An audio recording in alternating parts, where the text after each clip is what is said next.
Hey guys, today I'm going to be showing you how to make a teapot marker and the coffee cup marker. It's pretty easy. I don't know why. If you follow my instructions, it's going to be very easy. But the thing, why is it insane? It's actually very easy. All if you follow my steps. Now to type a code.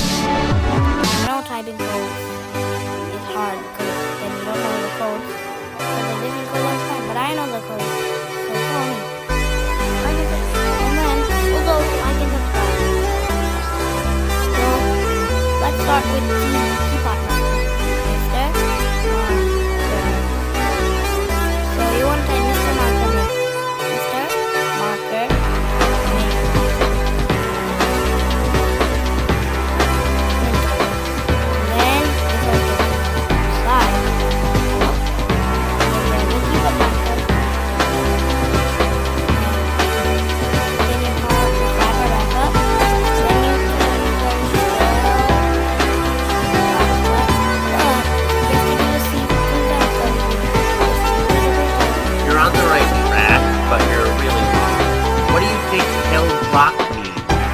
Maybe you should look at the hill, see if you can find a marker.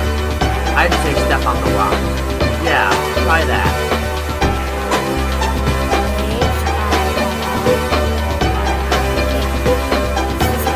What are you trying to do? Are you trying to get a marker? Yeah. Well, tough luck. You won't find one here. Look somewhere else.